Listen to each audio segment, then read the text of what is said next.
Julian thought this rusted trailer would be the lowest point of his life. No money, no papers, just a broken lock and a place no one wanted. The metal floor screamed when he stepped inside. The air smelled old, trapped. Then he noticed it, hidden under the bed. A small box. Heavy, locked, no name, no dust on the lock. And the strangest part? It felt like someone was waiting for him to open it. Julian stood still after that thought settled, the sense of being observed tightening his chest as if the trailer itself had lungs. He told himself it was exhaustion, the kind that comes from days without sleep and weeks without certainty. The desert outside the trailer was quiet in a way that made noise feel dangerous, as if sound could be heard for miles. He crouched slowly, knees cracking, and slid his fingers beneath the sagging mattress where the box waited. The metal was colder than the night air, heavier than something so small had any right to be. He held it there without lifting, testing its weight, testing himself, listening to his own breathing grow loud. For a moment he considered pushing it back, pretending he had never seen it, pretending the night was ordinary. But nothing in his life had been ordinary since the border dissolved behind him and left him nowhere to return. The trailer had belonged to someone once. That much was obvious from the careful way the walls had been reinforced. There were nails driven with purpose, shelves bolted to studs, small choices made by hands that planned to stay alive. Julian wondered about that person as he dragged the box into the weak light of the single hanging bulb. The lock was old but clean, its surface rubbed smooth by fingers that came back again and again. He felt an unexpected sting of envy at that repetition, at the idea of returning to something by choice. His own life had become a series of exits with no entrances, doors slammed behind him by circumstance. He sat on the bed, box in his lap, and tried to remember the last thing he had owned without fear. The memory did not come, and the silence pressed closer, filling the space where an answer should have been.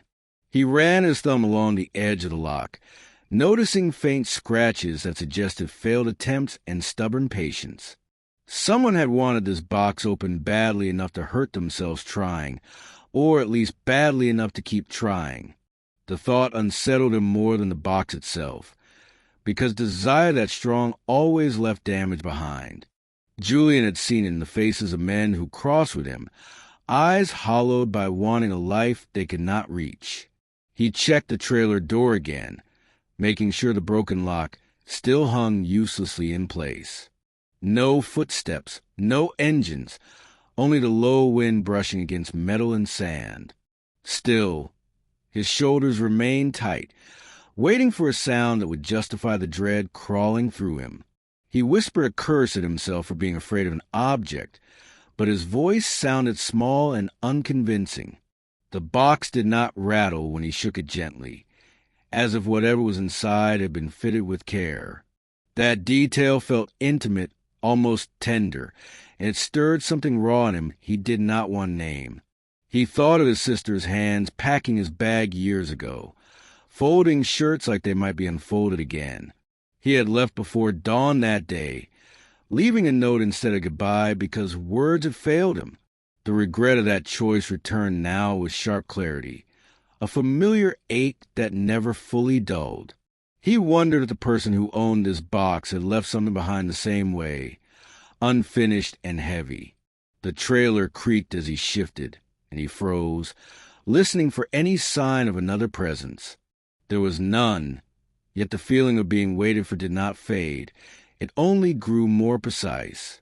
He set the box on the floor between his feet, grounding himself in the simple fact of its weight and shape. The metal smelled faintly of oil and dust, a practical scent that suggested work rather than sentiment. Julian pressed his ear against it, feeling foolish, but hoping for some confirmation that it was inert. All he heard was the echo of his own pulse, fast and uneven, betraying him. He laughed quietly at himself, the sound brittle, and wiped his face with both hands. Fear had a way of making everything feel personal, as if the world had arranged itself just to test him. He reminded himself that no one knew he was here, that this trailer was invisible by design. The reminder failed to comfort him, because invisibility had never kept him safe before. The lock had no keyhole, only a narrow seam that suggested it opened by some other means. Julian traced the seam, feeling for a catch, a weakness, anything that would explain its presence. His fingers came away dirty, but the lock remained stubbornly whole, refusing to reveal itself. He felt a flicker of anger then, sharp and welcome, cutting through paralysis. Anger meant he was still capable of wanting answers, of pushing back against the unknown. He struck the box lightly with his knuckles, testing its resolve, listening to the dull response. The sound felt wrong in the quiet, too loud, too final, and he stopped immediately. For the first time, he considered that opening the box might not be the worst possible choice. He stood and paced the narrow length of the trailer, counting his steps, forcing his mind to slow. Outside, the moon cast thin light through the cracks, striping the floor like a warning. He told himself he could leave, that nothing tied him to this place except desperation. But desperation had a gravity of its own, pulling him back toward the box each time he turned away. He thought of the men who had promised work and delivered nothing, of the night spent hiding and waiting. Waiting had become his default state, a suspension that felt endless and empty.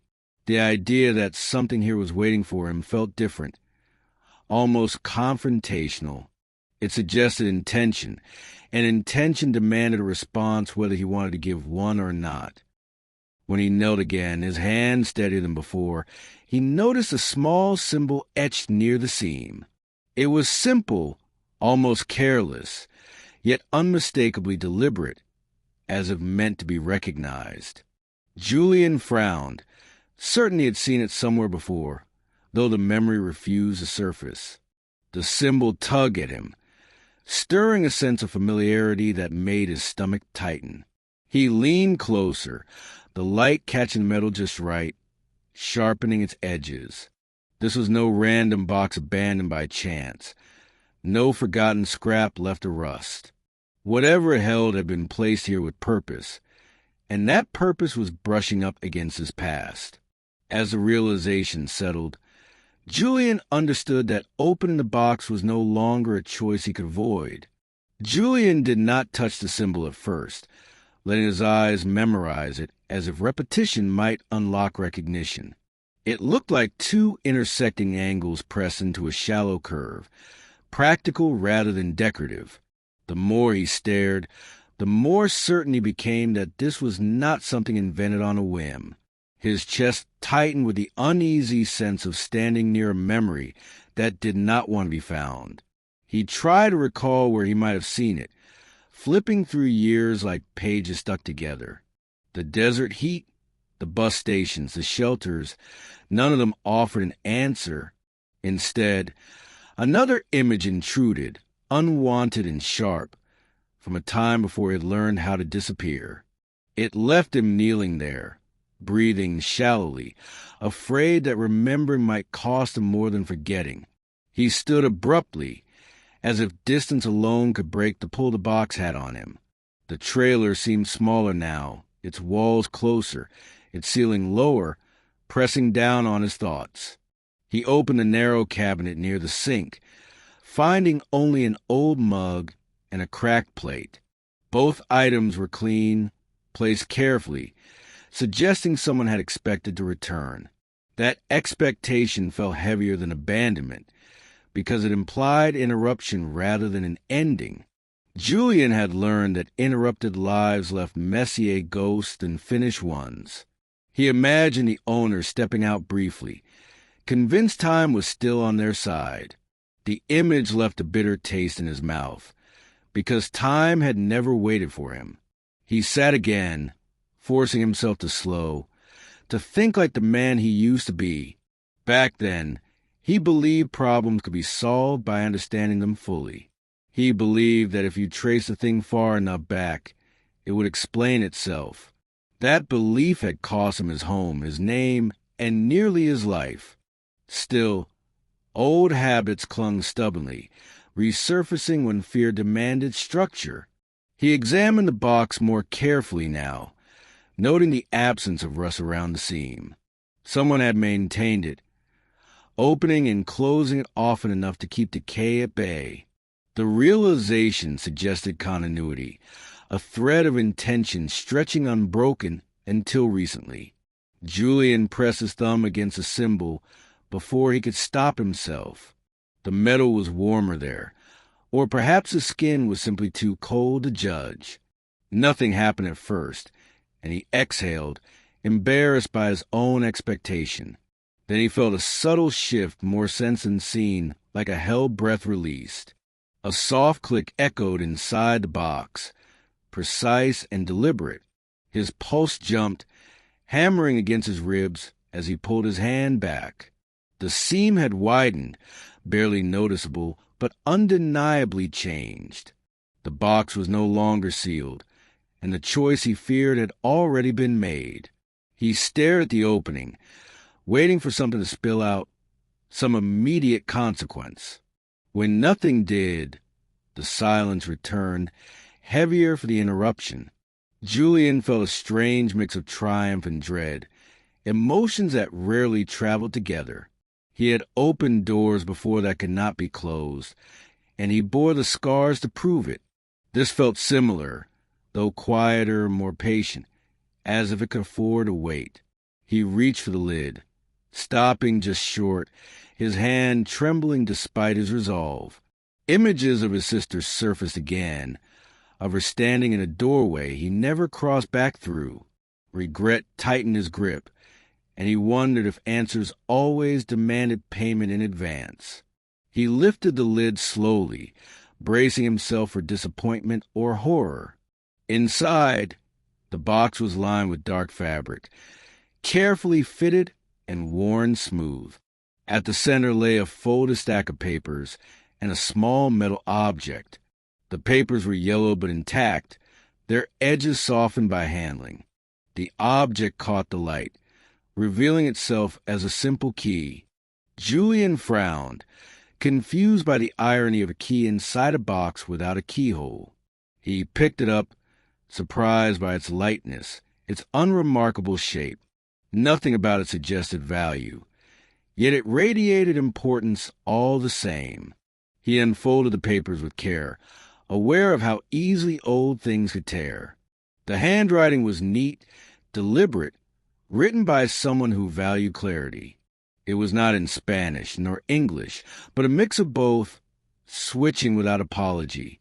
Julian recognized the cadence immediately, the voice of someone used to crossing lines. The first page described a place nearby, marked by distances and landmarks he knew well. His throat tightened as he read, because the details were precise, intimate. This was not a general map meant for anyone who stumbled upon it. It was meant for someone who already understood the terrain, someone like him. As he reached the final page, his hands began to shake in earnest. A name appeared at the bottom, written firmly, without flourish. It was not his name, but it was one he had not heard spoken in years. Seeing it there felt like being called out of hiding by the past itself. Memories he had buried surfaced all at once, sharp and unforgiving. He remembered promises made under pressure, choices justified by fear. The box had not been waiting for just anyone to open it. It had been waiting for him, specifically, and it knew exactly who he was. Julian read the name again, slower this time, as if speed had been the reason it hurt. The letters sat on the page with a calm confidence that felt almost cruel. He had spent years convincing himself that no one from that part of his life would come looking, not because they could not, but because they would not want to. The man whose name stared back at him had once trusted him without reservation. That trust had been repaid with silence and distance when things went wrong. Julian folded the papers carefully, his hands betraying the steadiness he tried to project. The box felt heavier now, burdened with intention rather than metal. He placed the key back inside, staring at it as though it might explain itself if given time. Keys were meant to open things, but they were also meant to close chapters. He wondered which purpose this one served, and whether the difference even mattered anymore. Outside, the wind picked up, rattling the trailer just enough to remind him where he was. This was not a place for reflection or nostalgia, yet both had followed him inside. He stood and paced again, replaying the past he had worked so hard to dismantle. The name on the page was tied to a decision he had never forgiven himself for making. Remembering it now felt like reopening a wound that had scarred incorrectly. Years ago, that man had offered him help when help was dangerous to accept. It came with conditions, spoken softly, framed as necessities rather than threats. Julian had agreed because fear makes convincing arguments sound reasonable. When consequences arrived, they arrived unevenly, sparing one and crushing the other. Julian had run, telling himself that survival justified everything that followed. The man whose name he read had stayed behind, facing what Julian had avoided. That imbalance had followed him across borders and sleepless nights. Seeing the name now suggested that the past had finally finished catching up. He returned to the papers, reading them again with fresh attention. The directions were clear, almost instructional, as if anticipating hesitation. There were notes in the margins, small reminders written to someone who needed them. One line mentioned time, not as a deadline but as a courtesy. Another referenced a meeting that never happened, marked with a question instead of a date. Julian felt a tightness in his throat that had nothing to do with fear. This was not a trap designed to punish him for leaving. It felt more like an invitation left unanswered for far too long. He closed the box and slid it back on the bed, not out of hiding but for order. Some habits survived no matter how far you ran from the life that formed them. He washed his face at the sink, the cold water grounding him in the present. The man in the cracked mirror looked older than he felt, worn thin by waiting. He studied his own eyes, searching for the resolve he used to recognize there. What he found instead was exhaustion layered over stubbornness. It was not bravery, but it might be enough to get him moving. For the first time in months, he considered tomorrow as something intentional. Sleep came in fragments, interrupted by dreams that refused to stay symbolic. He saw roads he recognized and faces he had avoided remembering. Each time he woke, the box seemed to pulse with relevance beneath the bed. By morning, the decision had settled into him without ceremony. Avoidance had shaped his life long enough to become a prison. If the papers marked a place meant for him, then ignoring it was another choice. He packed what little he had, moving with deliberate calm. The trailer no longer felt like a refuge, but like a threshold. Before leaving, he paused with his hand on the door, listening one last time. The silence had changed, no longer watchful but expectant. He retrieved the box and carried it with him, unwilling to leave it behind. The desert light was harsh, exposing everything he wished remained hidden. He followed the first set of directions until the trailer disappeared from view. Each step felt heavier, not with fear, but with responsibility. He did not know what waited at the end of the path described on those pages.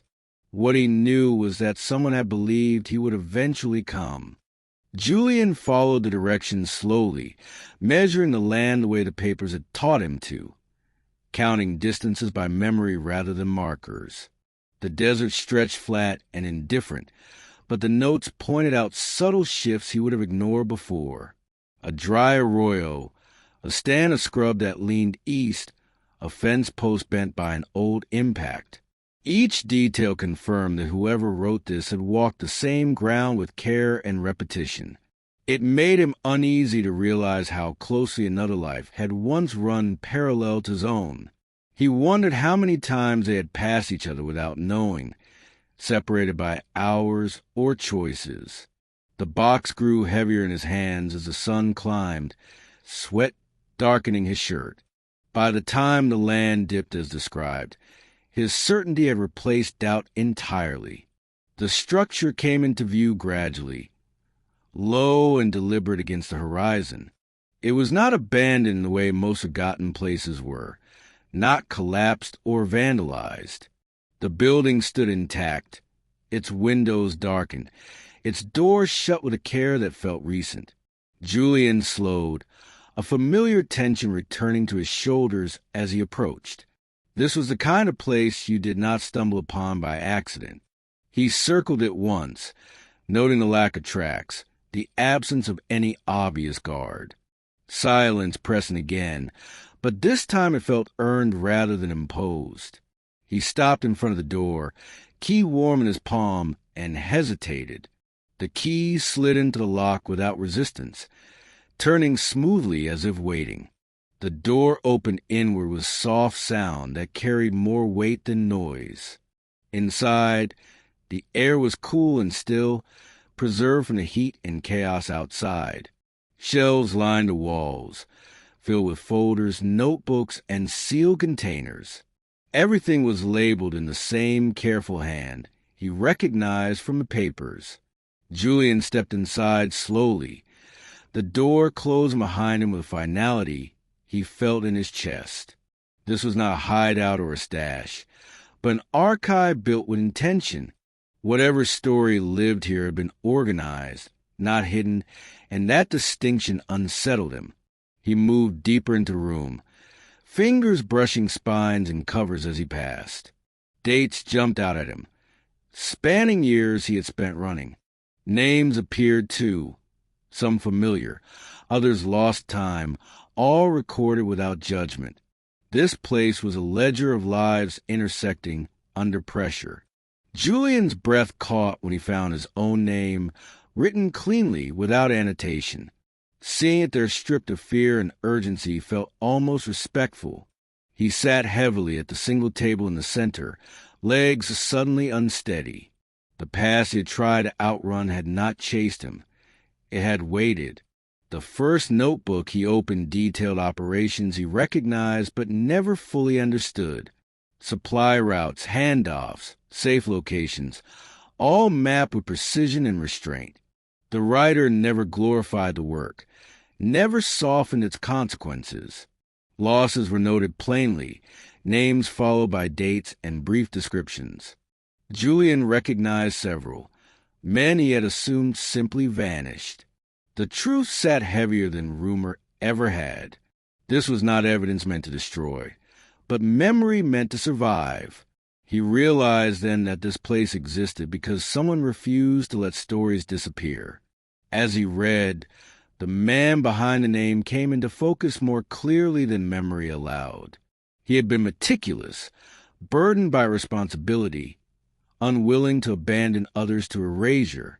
Julian felt the familiar twist of guilt sharpened into something more defined. He had left to save himself, believing the rest was beyond his control. Here was proof that someone had stayed, choosing accumulation over escape. Each page suggested belief that truth mattered even when it changed nothing. That belief had cost a writer years, safety, and eventually their freedom. Julian understood now that the box was not an invitation, but a handoff. At the back of the room, he found the final folder, thicker than the rest. Inside were letters never sent, addressed to no one directly. They spoke of fatigue, of doubt, of the fear of being the last witness. One letter mentioned Julian by name, not in anger, but in hope. The writer believed he would survive long enough to return, not because he was brave, but because he was unfinished. The words left Julian hollowed, exposed in a way flight never allowed. Someone had trusted him with continuity when he barely trusted himself. He sat with that knowledge until the light outside shifted, shadows lengthening. The weight he carried changed shape, no longer just regret, but obligation. This archive could not stay here, unattended, waiting for chance or destruction. He understood the risk immediately, the danger of moving such truth, but he also understood why it had been built at all. Some lives were erased not by violence, but by silence. This place existed to resist that silence. Quietly and stubbornly, Julian closed the folder, knowing his life would not return anonymity. When he finally stood, the room felt altered, no longer watchful but resolved. He gathered what he could carry, selecting carefully, respecting the order left behind. The choice before him was no longer about safety, but about stewardship. He would have to be visible again, to choose a direction instead of hiding. The fear remained, but it no longer dictated his movement. As he stepped outside with the first boxes, the desert seemed less empty. He was no longer alone with his past, but responsible for its future. The question was not whether he could carry it, but where it needed to go. Julian loaded the boxes into the back of an old pickup he found hidden behind the structure, its engine reluctant but functional, like everything else connected to this place. He worked methodically, sweat tracing familiar paths down his spine as the sun lowered, staining the sky with dull copper light. Each container felt like a fragment of life paused mid-sentence, entrusted to him without ceremony. The keys he found on a hook by the door suggested the truck had always been part of the plan. Waiting as patiently as the box had, he hesitated before turning the ignition, letting the moment settle, understanding that once he drove away there would be no returning to anonymity. The desert watched him without comment, vast and indifferent, offering neither warning nor encouragement. When the engine finally caught, the sound felt louder than it should have, a declaration rather than a noise. Julian pulled onto the dirt road, knowing that movement itself had become a form of confession. The drive was long, marked by stretches of empty land broken only by memory and doubt. He followed back roads at first, avoiding highways out of habit, out of fear of being seen too clearly. The papers had included secondary routes, contingencies layered like an admission of how fragile plans could be. As night fell, the road ahead narrowed, forcing him to slow, to stay present with every mile. He thought about the man who had written those notes, imagining him alone at a table, recording details no one had asked for. That kind of persistence did not come from optimism, but from refusal. Julian recognized it now as the same refusal that had driven him to survive when others did not. The realization did not absolve him, but it did make his survival feel less accidental. He stopped once to sleep, parking the truck behind an abandoned service station whose windows had been boarded for years. The quiet there was different, layered with old commerce and forgotten movement. He slept lightly, waking at every imagined sound, hand resting on the steering wheel as if it could anchor him. Dreams came anyway, uninvited, filled with faces half-remembered and conversations cut short. When morning arrived, it brought no relief, only clarity sharpened by fatigue. He ate sparingly, drank what water he had, and resumed driving without ceremony. The road eventually widened, merging him back into a world that moved faster and asked fewer questions. With every passing vehicle, he felt himself becoming visible again, a sensation both terrifying and necessary. By the time he reached the outskirts of the city marked in the papers, his nerves were worn thin but focused. The place had changed less than he expected, growth layered over decay in uneven patterns. New buildings stood beside old ones, sharing space without acknowledgement, much like the lives documented in the archive. He parked in a residential area that pretended at normalcy, streets lined with trees that had seen better decades. The address led him to a small house with drawn curtains and a porch light still burning in daylight. It looked inhabited but cautious, the kind of place that noticed its surroundings without advertising it. Julian sat in the truck for a long moment, steadying himself, reminding himself why he was here. The weight he carried now demanded witnesses, not just endurance. The woman who answered the door did not introduce herself immediately, her eyes scanning him with practiced restraint. She was older than he remembered, or perhaps memory had preserved her incorrectly. When she spoke his name, it was neither accusation nor relief, but recognition tempered by time. He explained himself slowly, choosing honesty over efficiency, aware that both were costly. She listened without interruption, her expression shifting subtly as he spoke of the archive, the letters, the handoff. When he finished, she stepped aside without a word, leaving the door open behind her. Inside, the house was sparse but deliberate, every object placed with intention. This was a home built for waiting, not comfort, and it mirrored the structure he had left behind. They talked for hours, words filling spaces that silence had guarded for too long.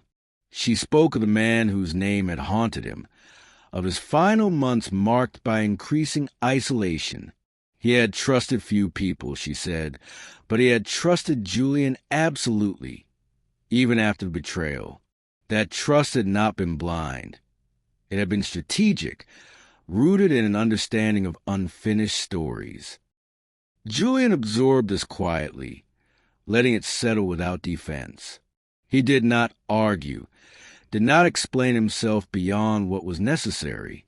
Some truths did not require justification, only acknowledgement. When she asked what he planned to do with the archive, he realized the question had been waiting for him all along.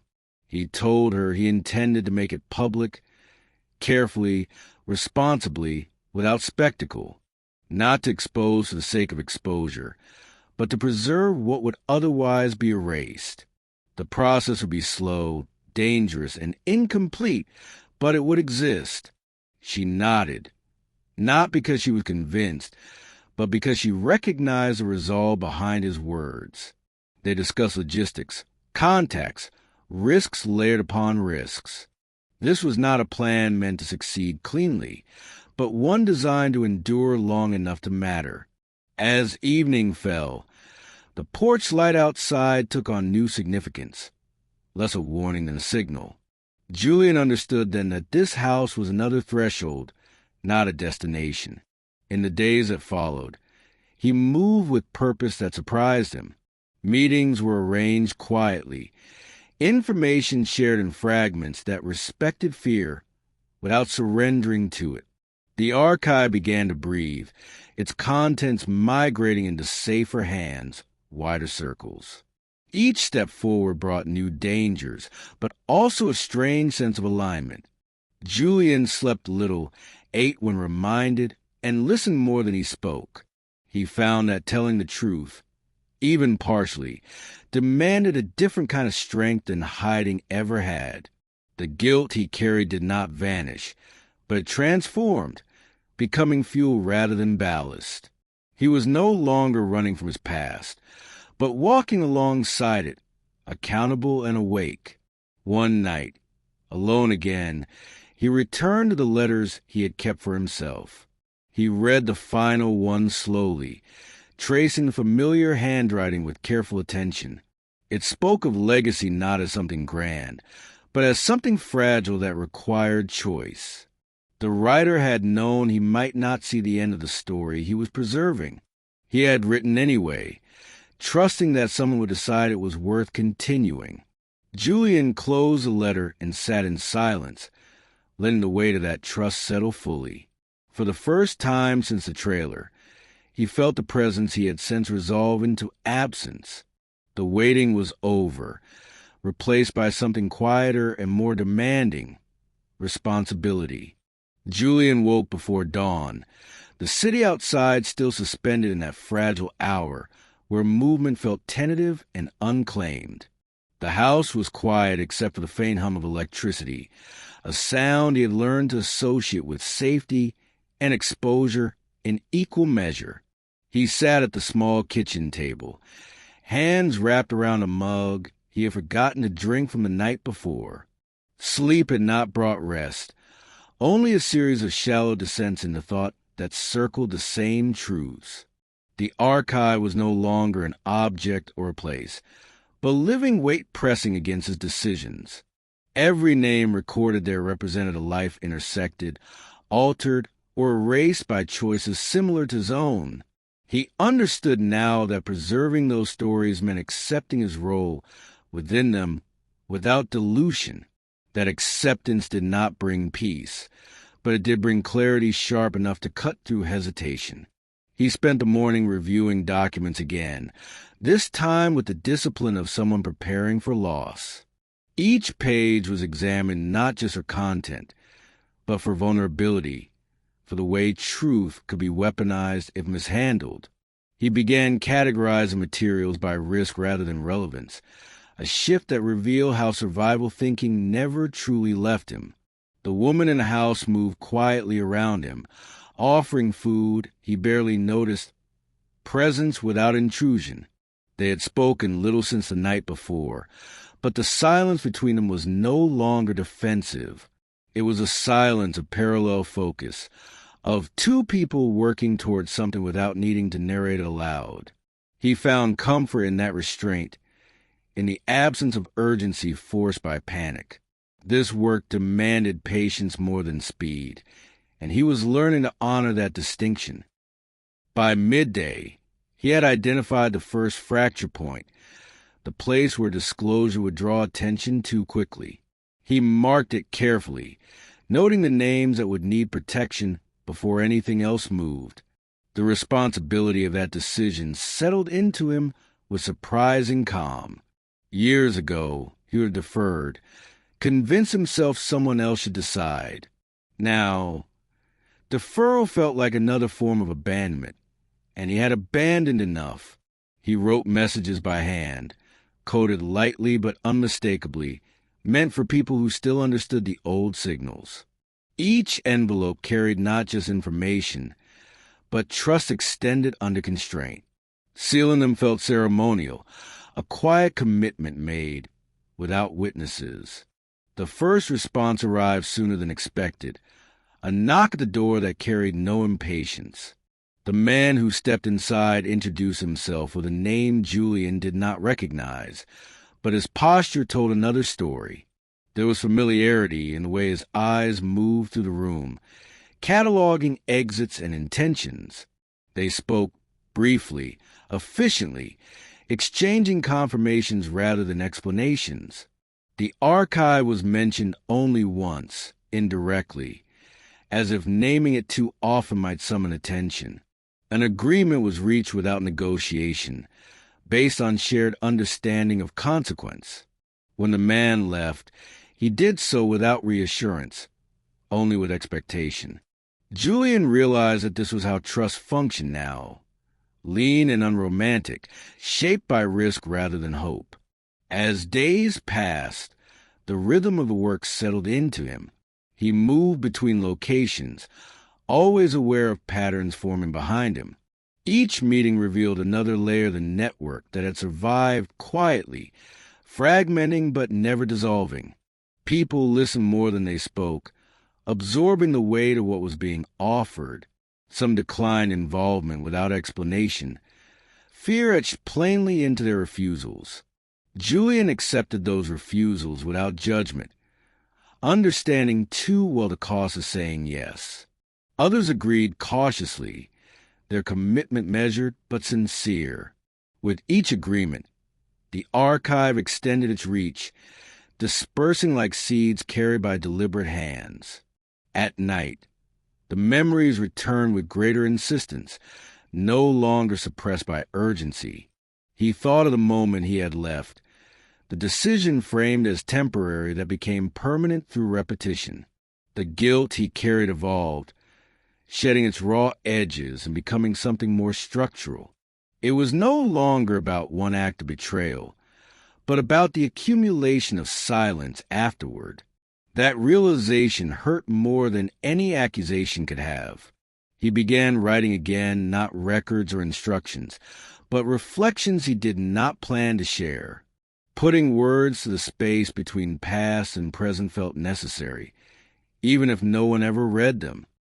He suspected the man who built the archive had done the same, leaving traces only he would understand.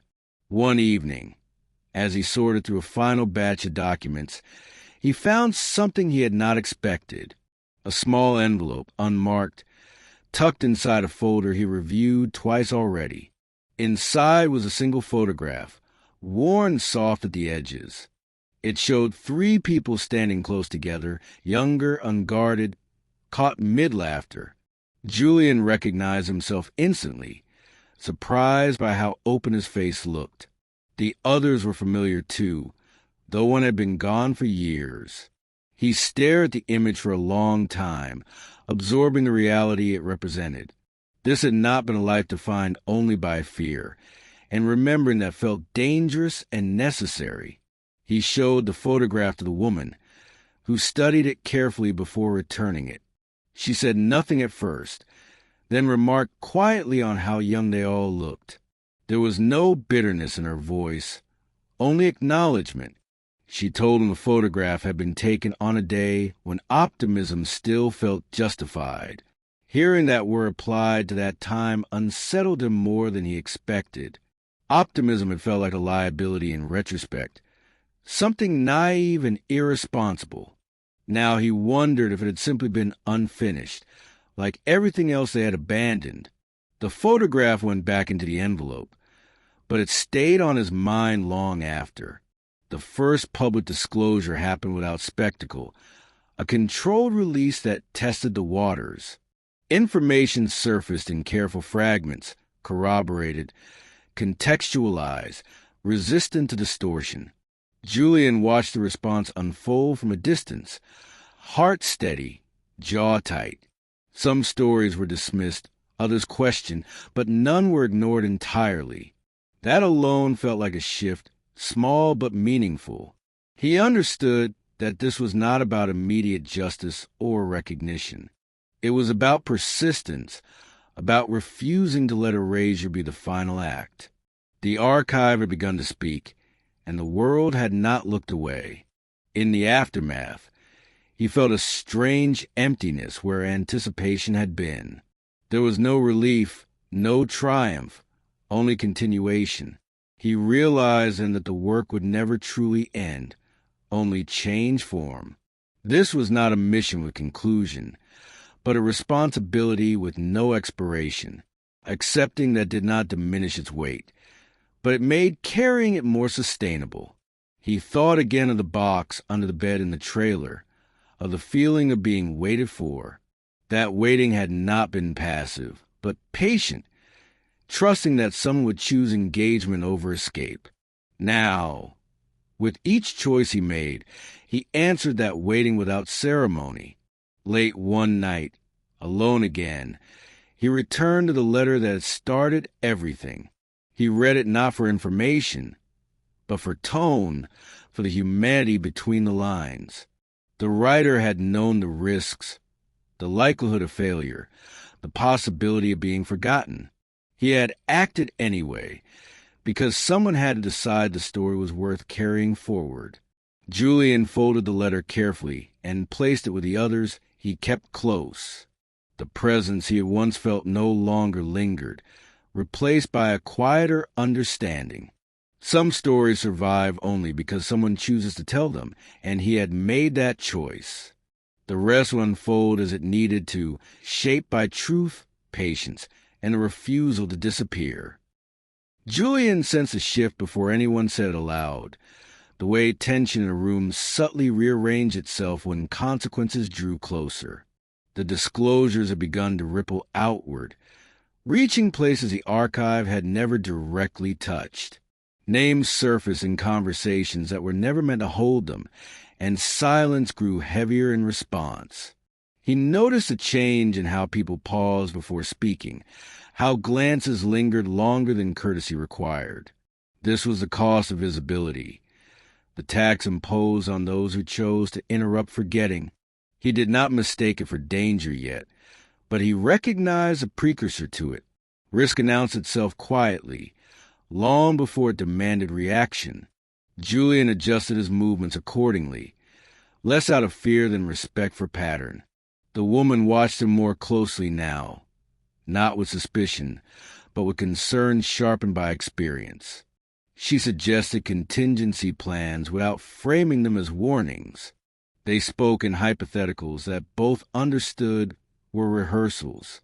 There were conversations about redundancy, about who would carry what if something fractured suddenly. Julian listened carefully, absorbing the logic without letting it harden into fatalism.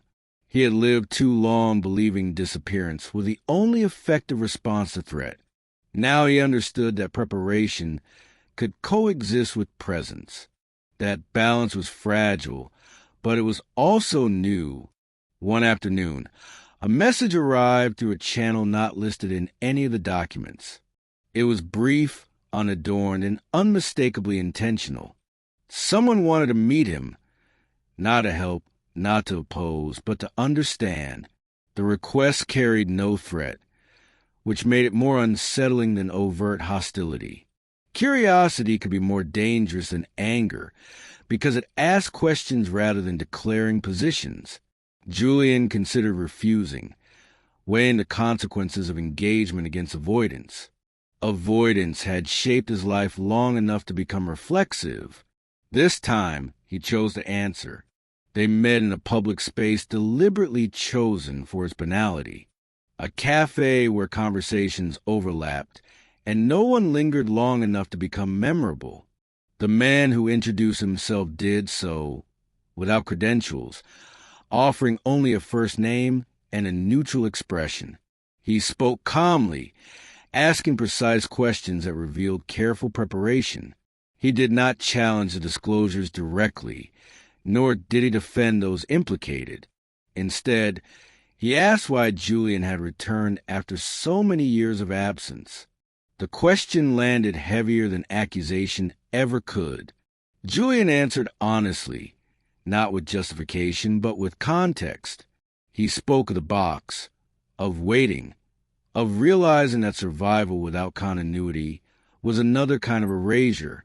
The man listened without interruption, eyes attentive but guarded. When Julian finished, there was a long pause, filled only by the low noise of the cafe. The man nodded once, as if confirming something privately. He said he had lost people too, not to violence alone, but to stories that never found witnesses. He did not offer alliance or opposition, only acknowledgement. They parted without agreement, but not without impact. Julian understood then that the archive was no longer contained to those who built it. After that meeting, the pace accelerated whether he wanted it to or not. Requests multiplied, some cautious, others aggressive. There were attempts to discredit fragments, to drown nuance and volume. Julian responded selectively, refusing the temptation to defend everything at once. He learned to let certain attacks pass unanswered, trusting that overreaction fed distortion. This restraint was not instinctive. It was learned through repeated discomfort. Each time he held back, he felt the echo of past flight tug at him. Each time he resisted it, something steadier took its place. The woman reminded him often that exhaustion compromised judgment. She enforced rest without apology, drawing lines he had never drawn for himself. In quieter moments, they spoke of the future in tentative terms. Not plans, exactly, but conditions under which planning might be possible. Julian realized how rarely he had allowed himself to imagine continuity. His life had been segmented into survivable intervals, never extended narratives. The archive challenged that structure by demanding long vision, accepting that demand altered how he perceived time itself. Pressure eventually arrived in a more tangible form, a warning delivered indirectly, wrapped in plausible deniability. It did not name him, but it named the work, framing it as destabilizing, irresponsible. The implication was clear enough to require response. Julian felt a familiar tightening in his chest, the instinct to withdraw. He let himself feel it fully before deciding what it would mean. Withdrawal would preserve him temporarily, but fracture everything he had set in motion. Staying would cost him something he could not yet quantify. He chose to stay, not dramatically, but deliberately. The response was measured, supported by evidence already distributed. He did not escalate, but he did not retreat. That choice reverberated quietly, altering the calculus of those watching. The warning was not repeated, at least not in the same form. Julian understood that he had crossed an invisible threshold. From this point forward, silence would be interpreted as strategy, not absence. The distinction mattered more than he had expected. One night, unable to sleep, he returned to the earliest records in the archive. He read them not for information, but for intention. The writer had known pressure would come eventually. There were notes anticipating misrepresentation, erosion, fatigue. There were also reminders written in the margins, almost personal. Phrases about endurance, about refusing spectacle, about choosing precision over volume. Julian felt a quiet alignment settle into him as he read. This was not improvisation. It was succession. As weeks passed, the archive embedded itself into wider structures. Institutions responded cautiously, some with sincerity, others with performative concern. Julian learned to distinguish between the two without bitterness. The work was not about validation, but about presence. Stories once isolated now echoed across contexts, reinforcing each other. That reinforcement did not restore what had been lost, but it complicated forgetting. Complication was enough for now. It created friction where erasure once moved smoothly. He noticed changes in himself that had nothing to do with danger. Moments of stillness no longer felt like waiting to be interrupted. He began to inhabit spaces without scanning for exits immediately. Trust did not return wholesale, but it reappeared in fragments. He trusted processes, if not outcomes. He trusted people provisionally, with eyes open. Most of all, he trusted his own capacity to remain. That trust had been absent longer than he realized. The final confirmation came quietly, without announcement, a message from someone who had read one of the disclosures and recognized a name. It did not ask for justice, only acknowledgement. Julian responded personally, carefully, without promise. The reply he received afterward was brief, but it carried weight. It thanked him for refusing to let the story vanish. He sat with that message for a long time, letting it anchor him. Whatever happened next, this alone justified the choice he had made. Julian understood that endings rarely announce themselves, that they arrive disguised as decisions that simply refuse to be postponed any longer. The final phase began not with confrontation, but with consolidation, the careful weaving together of threads that had been kept separate for survival. He worked with small group now, people bound less by ideology than by endurance. They met quietly, often refining what would be released and what would remain protected.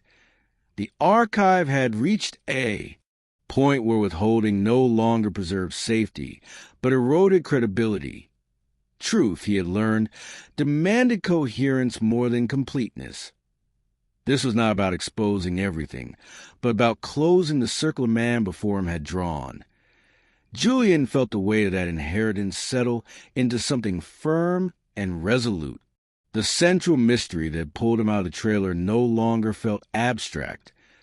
The box had not been a lure or a trap, but a final contingency built on trust rather than hope. The man whose name had haunted the papers had known he would not finish the work himself.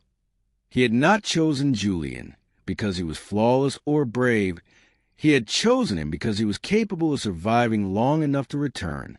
That realization reframed the past in a way that did not absolve Julian, but contextualized him. Leaving had been a failure of courage, but returning had become an act of repair. The mystery resolved itself not in revelation, but in purpose. When the final disclosure was prepared, it was smaller than anyone expected. No dramatic unveiling, no cascade of accusations meant to overwhelm. Just one carefully constructed account that connected names, dates, and consequences with restraint. IT acknowledged uncertainty where certainty could not be proven, that IT honored the dead without sanctifying. IT named responsibility without pretending closure was possible. Julian read it several times before approving its release, searching for ego or revenge. Finding neither, he allowed it to move forward. The response was immediate but uneven, exactly as anticipated. Some institutions reacted defensively, others cautiously, a few with genuine engagement. There were statements, denials, investigations promised without timelines. Julian watched from a distance, no longer measuring success by volume or outrage. What mattered was that the story now existed beyond him. IT could be challenged, distorted, even buried again, but it could no longer be erased entirely. The archive had crossed the threshold from memory to record. That transition felt quieter than he imagined, but infinitely heavier. In the days that followed, he felt something unfamiliar settle into him. Not relief, not pride, but a muted stillness that did not demand escape. The presence he had sensed since the trailer, the feeling of being waited for, dissipated completely, and its place was absence, clean and final. The man who had built the archive no longer needed a witness. His story had been told, not perfectly, but truthfully enough to survive scrutiny. Julian mourned him then fully. For the first time, grief, he realized, required completion to become bearable. He returned once more to the trailer in the desert, months later, alone. The place had not changed, but he had. The rusted metal still growing underfoot, the air still smelled trapped and old. He stood where the box had been hidden, remembering the fear and anticipation of that moment. What he felt now was neither. Just gratitude for the interruption that had refused to let his life remain fragmented. He closed the trailer door behind him without ceremony. Some thresholds only needed to be crossed. Once, back in the city, his life settled into something resembling continuity. Not safety, not anonymity, but coherence. He remained involved, advising quietly, guarding against the slow erosion that followed attention. The woman remained a constant presence, less a guardian than a witness. They spoke occasionally of the man who had started it all, always without embellishment. Memory, they agreed, did not need dramatization to be honored. Julian continued to write, not archives this time, but reflections, meant to orient rather than expose.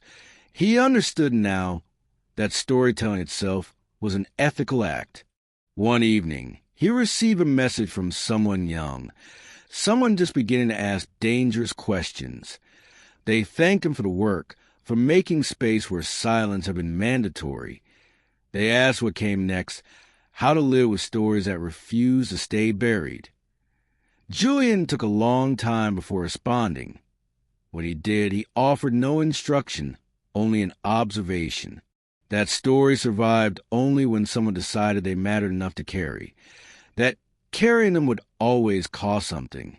And that the cost, while real, was preferable to disappearance. He closed the message and sat quietly, the city humming around him. For the first time in years, the future did not feel like a threat or an abstraction. IT felt like responsibility extended forward, demanding presence rather than flight. Julian accepted that demand without ceremony. The story had reached its end not with answers that healed everything, but with truth that refused erasure. The box, the archive, the waiting, all of it had led here. Some lives ended in silence, but not all stories had. This one survived because someone chose to tell it. If this story stayed with you, subscribe to the channel for more long-form stories about memory, consequence, and the quiet weight of truth